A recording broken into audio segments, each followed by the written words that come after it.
Attention all gamers. It is April, which means it is 3 months into the year, and I have yet to talk about a single book that I have actually read this year on this channel.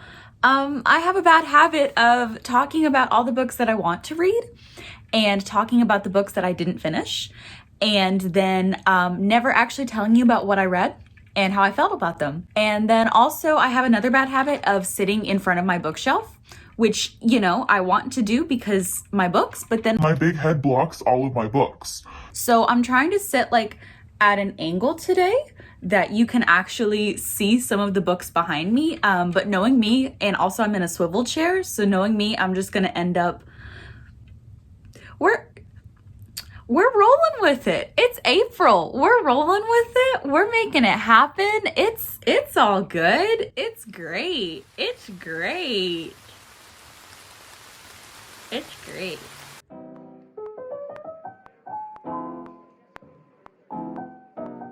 Welcome to the first ever quarterly review. I am so excited to get to talk about the books that I read over January, February, and March. We have 18 books to go through, so take your bathroom break now if necessary, but hopefully this is going to be the lightning round version because I had a blown out tire and I have my tire appointment in an hour and a half. So we got to get this going and I got to make my easy Mac. So what I did is I wrote down every single book that I read over the past 3 months. I thought it'd be more fun to talk about the books in order of least to most enjoyed, because boy howdy do I get to start off with a book that is, without exaggeration, the literal worst book that I've read in my entire life. This is the book Insight by Polly Iyer, and I am taking part in the Avengers Readathon Challenge, which is a year-long reading challenge, and I found that this book basically knocked out 4 of the spaces on the Nick Fury character board, which I needed to complete.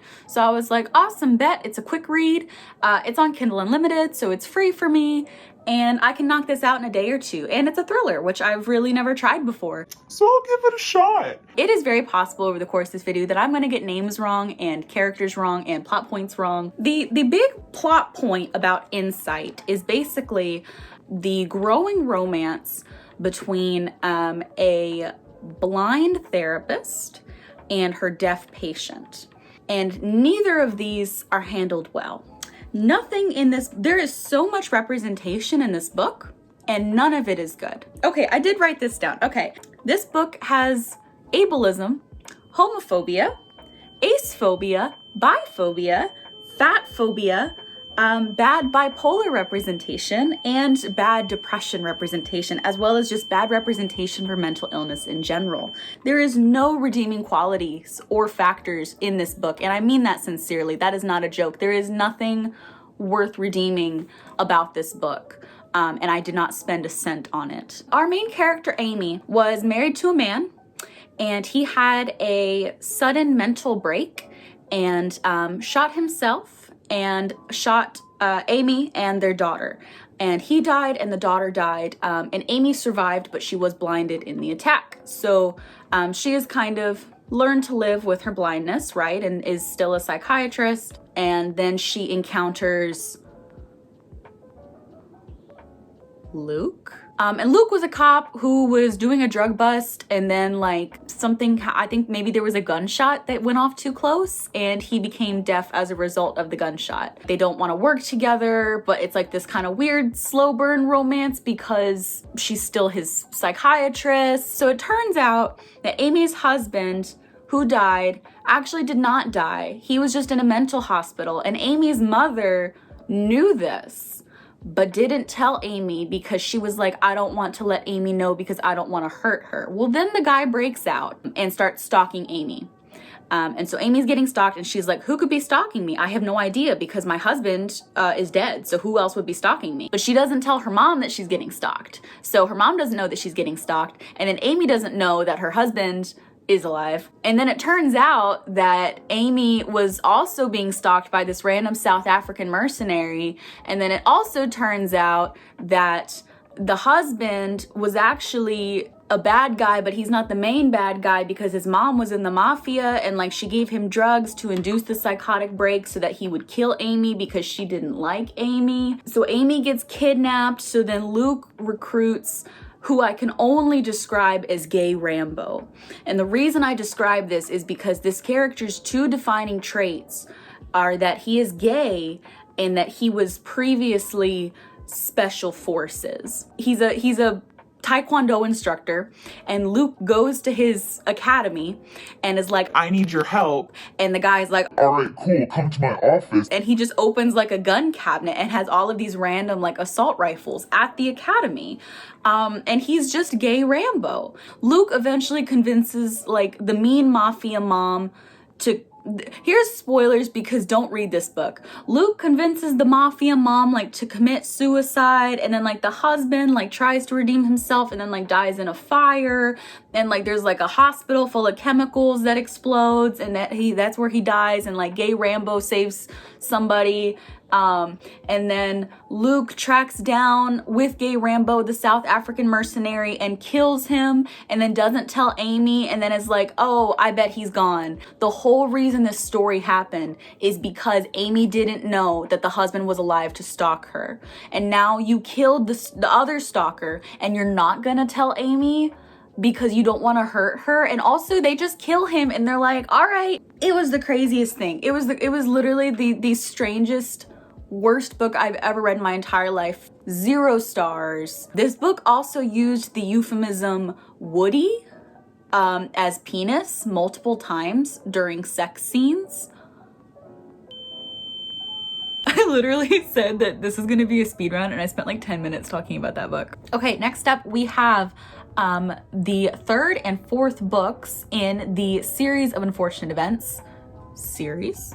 This being The Miserable Mill, which I gave 2 stars, and The Wide Window, which I gave 2.5 stars. Now for context, the first book in the series, which is The Bad Beginning, I gave 3 stars, and The Reptile Room, which is the second book, I gave 4 stars. I adore The Reptile Room, I adore Uncle Monty, and I've been reading all of these books on audiobook. Tim Curry is just a phenomenal narrator, and he had a scheduling conflict. Basically, he narrates the first 2 books, and then books 6 through 13, and then books 3, 4, and 5 were all narrated by the author, who is just, some people were not born to be audiobook narrators, and that's okay. That's okay. You know what? That's okay. He just doesn't do a very good job. It's very dry. Whereas Tim Curry's narration, he gives every character a different voice, which is really nice. And then Count Olaf is a very prominent character in these books, right? And every time Daniel Handler, who's the author, does the Count Olaf voice, it blows out the microphone when they were recording the audio, right? So it like hurts to listen to. Like, it literally hurts to listen to. So it's just, they were poorly produced.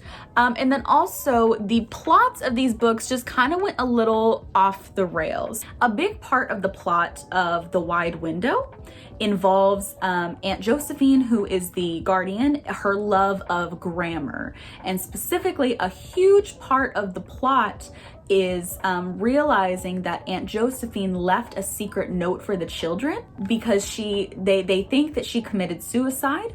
So she wrote like a suicide note, but it's full of typos, right?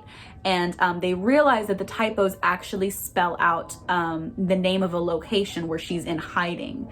And you're supposed to kind of figure that out. But if you read the physical book, you can see the letter and figure it out. And if you listen to it on audiobook, you have to hear the letter. And it's the kind of typos that don't sound any different. For example, the difference between ITS it's and IT apostrophe S it's don't really sound that different. So it doesn't work as well in an audiobook format. The Miserable Mill, for me, kind of marked the lowest point of the series But I did notice that that seems to be the general consensus. And on Goodreads, out of the 13 books, The Miserable Mill actually does have the lowest rating. So I felt kind of okay, like, all right, this is, everybody's like, just get through this one and you're home free. And so I think it just kind of got ridiculous. I think there's like this fine line between absurdity and just, okay. Does that make sense? Like the final battle is a grown woman having a sword fight with a baby, and the grown woman is using a sword, like a sword, and the baby is using her teeth, like teeth against a sword. And this works. And that just doesn't, that's just not a thing. That's just not a thing, to the point where in the Netflix series of unfortunate events that they've done recently with Neil Patrick Harris, spoiler alert, in that version of the episode, they just omit the baby sword fight scene entirely, because the baby sword fight keeps me up at night sometimes, because I'm trying to go to bed and then I think about the baby sword fight and just the idea that somebody would sit down and write a book and think, the baby sword fight, that is the key here. That is what it is.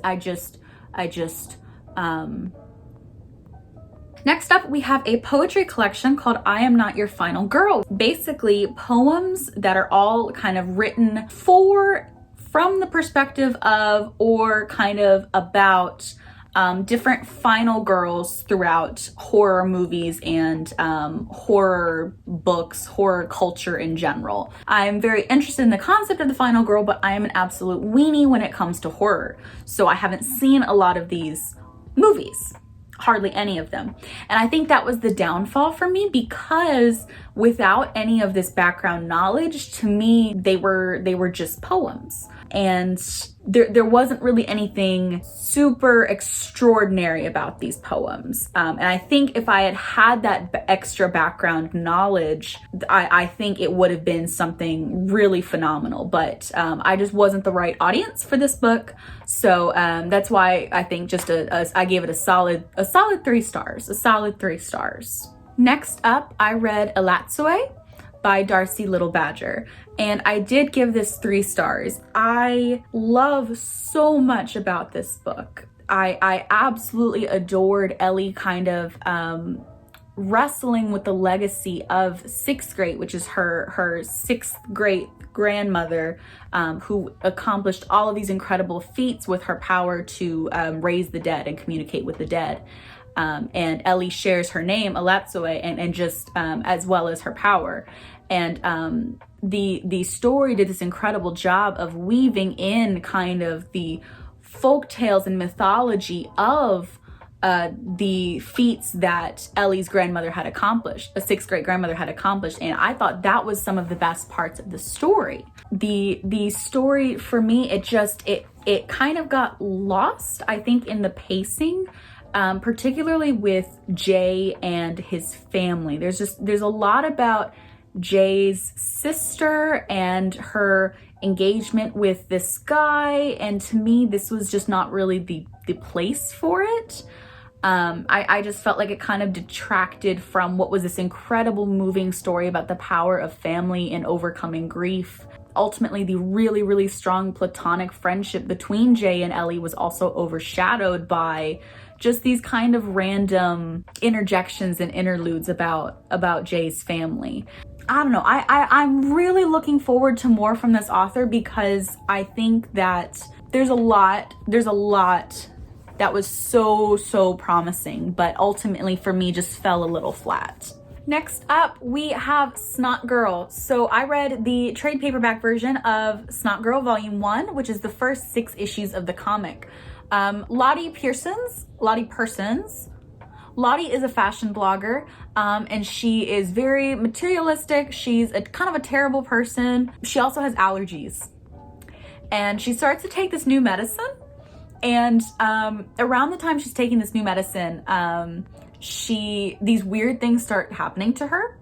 And she basically starts to hallucinate that she accidentally killed someone, and then realize that she didn't, but then she may have. It kind of goes back and forth because Lottie is a very unreliable narrator. And it's really hard to explain this one. You kind of just have to read it. And I really recommend, if you do read Snotgirl, give it at least 6 issues, because they read so fast and the art is so beautiful. But there are definitely some issues that focus more on just kind of the fashion elements and the blog elements, and some issues that focus more on the mystery elements. And if you just read like the first issue, you're like, what is this? Why did you recommend this? You really have to give it like 6 issues, which is not like super promising, I know. But if you do try it, just give it 6 issues and then tell me what you think. I gave it 3.5 stars, so I'm not like ride or die Snotgirl, but I do plan on reading the rest of it. And there's also an official playlist on Spotify, and it's called Snotify. You can't get any better than that. Next up is book number 5 in the series of unfortunate events, The Austere Academy, and I gave this 3.5 stars. See, we are getting better. We are going all the way back up there. We jumped a whole point, a whole star. And I think this was because the setting that the Baudelaire orphans made sense. They were in a school as children, not working in a lumber mill. I think that made sense. And they have friends now. There's new supporting characters that have been introduced. And we're also getting hints of what I understand is kind of a larger overarching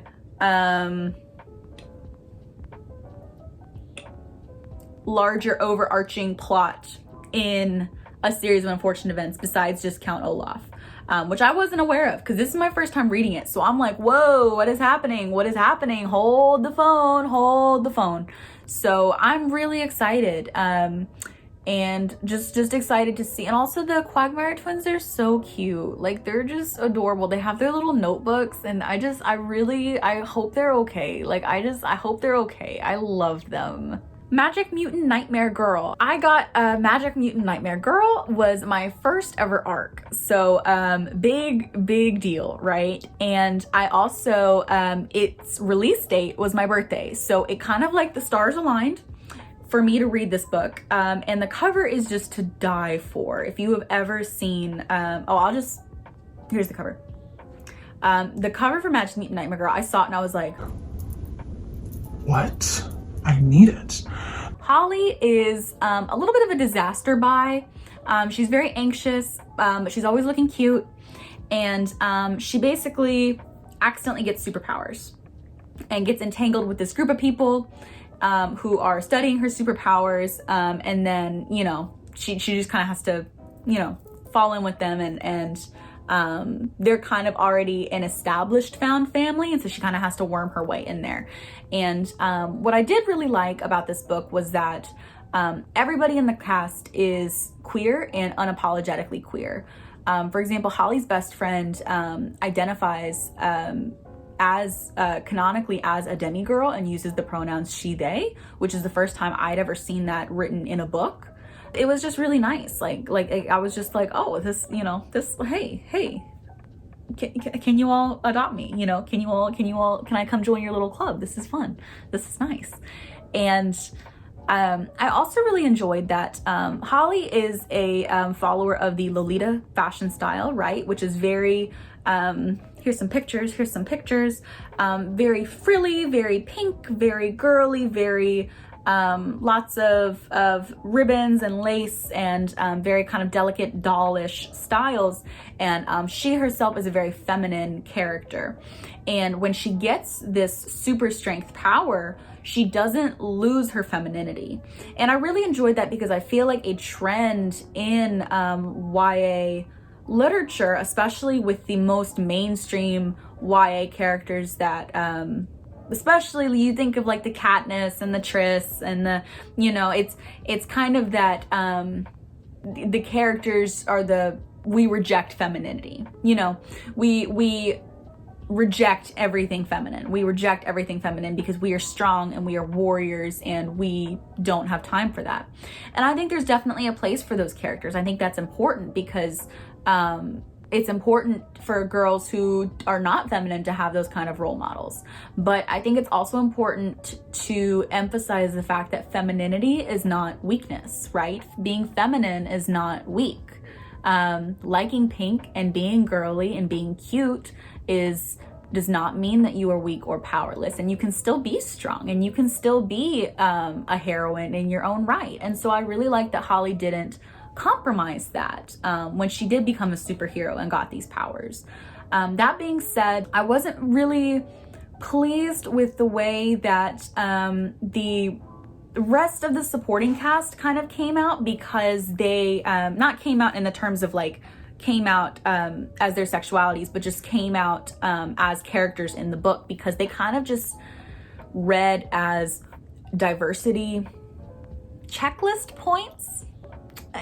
It's like you have like there's the black lesbian character, and there's the Hispanic bisexual character, and there's the part Native American asexual character, and it just Vietnamese or Asian Vietnamese demigirl character, and it just they didn't have enough personality to kind of be more than just, here are my racial and sexual characteristics. And they kind of just read like, look at all these identities we are so inclusive in our found family. And so I really was disappointed by that, because if anything, they kind of came off as stereotypical, which was like just so disappointing to me. But another thing that I really didn't jive with was the fact that the ending just kind of came out of nowhere. It just like ramped up out of nowhere. Literally, it's like a mustache twirling villain in the last 5 pages that was not there for the rest of the book.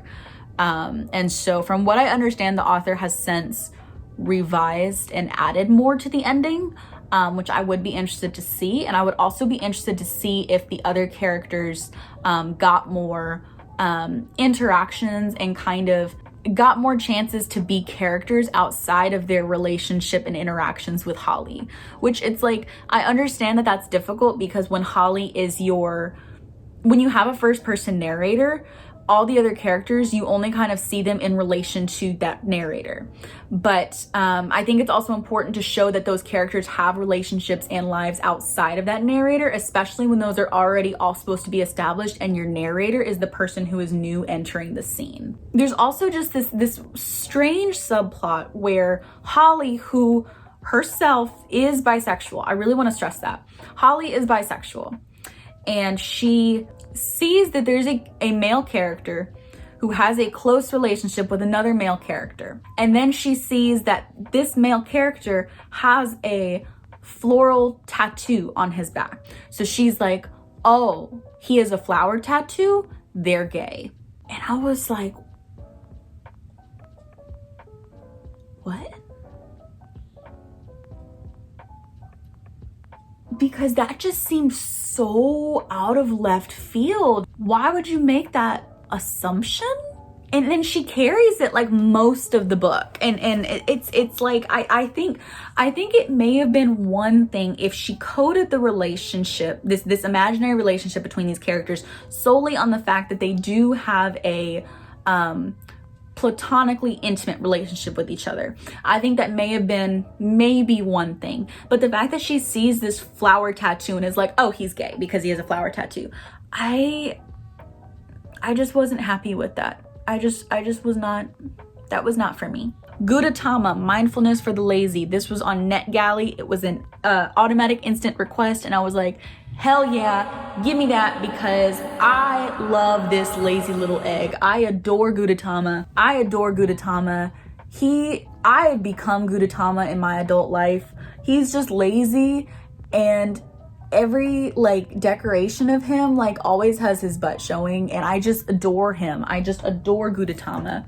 And this was a book where basically it was like a little graphic novel, and Gudetama and his friends kind of learn about mindfulness and practicing self-care, especially in a social media digital age. It was really cute. 4 stars. It was fun. Slay, 4 stars. Slay has one of the most beautiful covers I've ever seen in my life, and such a cool premise because basically Kira is by day a high school student, and by night she's the developer of this virtual reality kind of like MMORPG that's designed all about Black culture, solely kind of it's all about Black culture. All of the cards, all of the characters are basically everything, not solely African American culture, but African culture as well. And it's this huge like 500,000 people player base, right? And then when a real life murder is linked to a dispute from the game kind of goes viral. And then there's this ends up being white people want to join the game, right? And it's not really a place for them. And it's this really fascinating kind of discussion on what is the role of a safe space for a community that is not really welcome in other gaming spaces, while Kira, the main character, is also navigating being one of the only Black students at her all-white high school. And I really enjoyed it, but I was here for it. And then there's a twist ending that was just so bad. It was just so bad. It's not even one that like, what? Like, I didn't see that coming. It was just like, this makes literally 0 sense bad. So that's why it lost a star, but I do recommend reading it. I do not agree with the ending, but it's really cool. Also donate to Black Girls Code. The Lightning Thief, Percy, my little baby boy. I love him so much. We started our journey again together, and his first book did get 3.5 stars, but he's just such a little snot. I love him. He's just so cute. I read Percy Jackson the Lightning Thief as a part of the Cars readathon, which Team Hostile Takeover Bank won. Kachiga. And it was so funny because like our team, without like discussing it prior, like pretty much almost everybody on our team ended up reading Percy Jackson because it fit like quite a few of the prompts. And it was so funny. But he's just so... If you have not read Percy Jackson, you gotta read the first one, please. You gotta read the first one. It is, especially if you were like, what is middle grade fantasy? What is that? Because I didn't read that. What is that? You gotta read Percy Jackson. He is the blueprint. He is the foundation of my entire shelf. Look at my whole shelf I have dedicated to my baby boy. I have the whole Lightning Thief and the Olympians series, and then the whole Heroes of Olympus series, and then the Kane Chronicles here, and then the Lost Hero that I spray painted, and the Mark of Athena that I spray painted, and it's so good. It's so good. I adore Percy so much. I'm gonna read The Sea of Monsters this month. I need to read it this month. I need to read it. I'm trying to read the Lightning Thief. I keep saying that. I'm trying to read the Olympians. What is that series? Whatever the Percy Jackson series is, I'm reading that one, and then I'm also reading the Heroes of Olympus series by the end of the year. Call me on it. Call me on it. Call me on it. I'm gonna do it.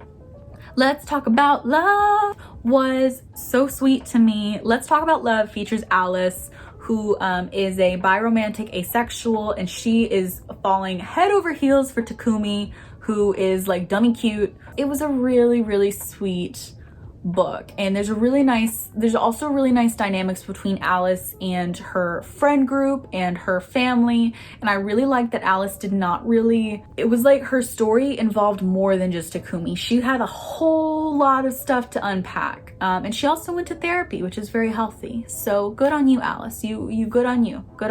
That was very nice. Good on you. 4 stars.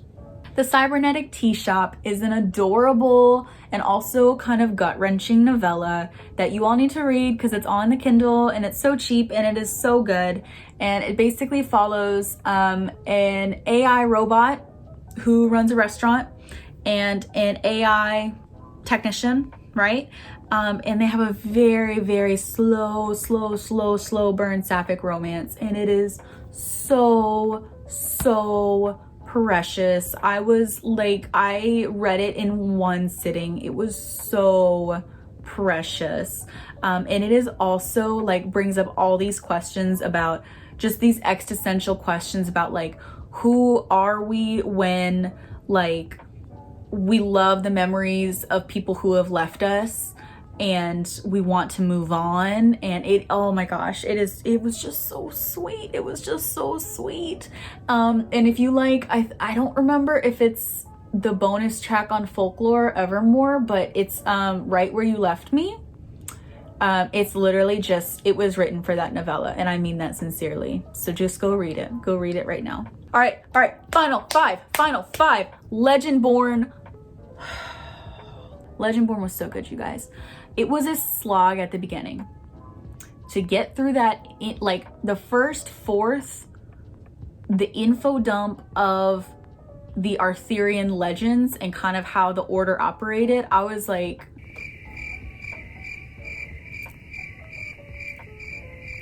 and I have a bachelor's degree in history. And then it clicked and I was like, I get it now. I understand. And that cover and that ending. If you have read Legendborn and you are like me, or if you have started Legendborn and you were like me and you were like, what is going on at the beginning? Because you start getting a lot of information about dynamics and history and lineage and people, just keep going, because you don't need to remember everything. You don't need to remember what every single thing means or every single person's connection to everyone, because the important people will be together and come together. And then there's people who like their connection gets explained, but they will not be important. So you don't need to worry about them, which was really helpful, because I was like, there were people that I was like, who is this guy? But it was so good. With the Fire on High by Elizabeth Acevedo. If you guys have not read Elizabeth Acevedo, go do it, because what an author. The way Elizabeth Acevedo uses words. And if you can find Elizabeth Acevedo's books on audiobooks, it is a game changer, because they are beautiful just written down. But when you hear her narrate her own words, because she is like a spoken word poet who then started writing books. Oh my gosh. Like the Poet X, and now with the Fire on High, literally these books are so good. You have to read this book, and I mean that sincerely, especially if you are someone, read Elizabeth Acevedo. If you are someone who does not normally read contemporary books but wants to try it. If you are someone who's like pretty firmly in like the fantasy sci-fi genre and is like, I don't even know where to start with contemporary, go to Elizabeth Acevedo. Go to Elizabeth Acevedo. It is so good. I don't even think I'm explaining these books anymore. Just go read just go read With the Fire on High. It is so good. It is so good. It is so good. Basically, Amani is a high school senior. She lives with her grandmother because her father lives in Puerto Rico. And she also lives with her infant daughter, who she had while in high school, right? And it's just, she's trying to navigate graduation and high school and love and relationships and co-parenting, while also her dreams, which are her love for cooking, right? It is just, oh, it is so good. It is so good. Number 3, Red Winter by Annette Marie on Kindle Unlimited. I was like, oh, this looks cool. Let me try it out. I read it. What a book. Whoa. Have you ever read those books that like you can actually literally visualize the action scenes in your head? Like I was literally watching a movie reading this book, and then it had illustrations in the book. While I really loved reading it, it is not, from what I understand, it was not an Asian author who wrote this book. So I cannot speak to the accuracy of the representation. I cannot speak to whether this author is allowed to draw from this mythology, because it's a lot of how actual shrines and actual gods and goddesses from certain religions do operate. I thought it was an engaging fantasy. I hesitate to recommend it for that reason. I don't know the accuracy of the representation. Next up, you guys, number 2, Animorphs.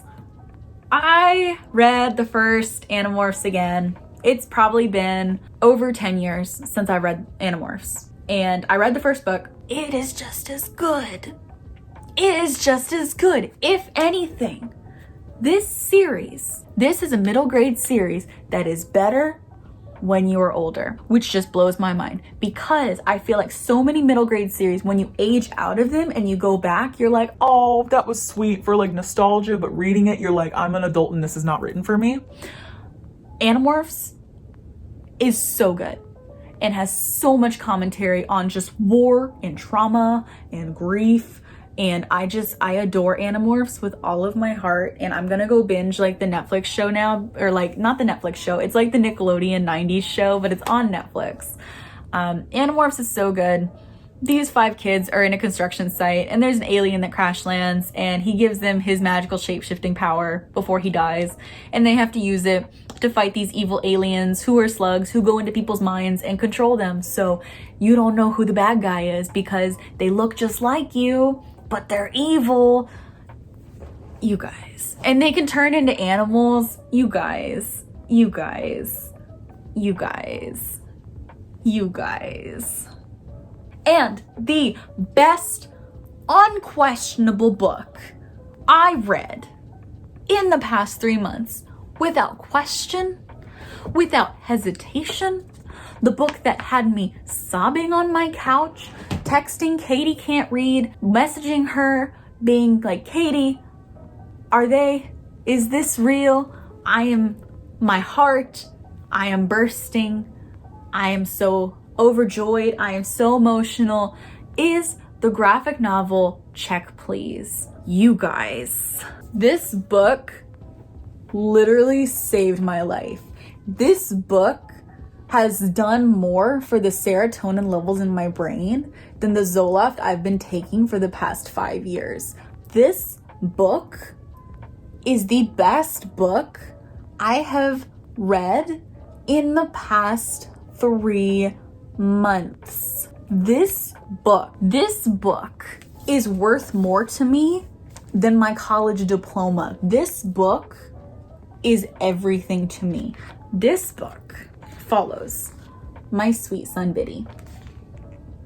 He is just an actual cinnamon roll. You know how that term gets thrown around a lot? He is literally a cinnamon roll, and he's a baker, so he bakes cinnamon rolls. So he's a cinnamon roll who makes more cinnamon rolls for other people and then gives them away for free. Do your cinnamon rolls do that? Do your cinnamon rolls do that? Because mine does, okay? My cinnamon roll does.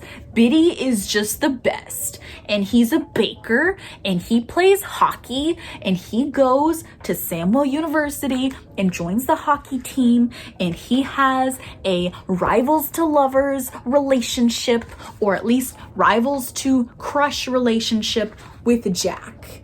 And this is Jack down here, and just the art is so engaging. It is so cute.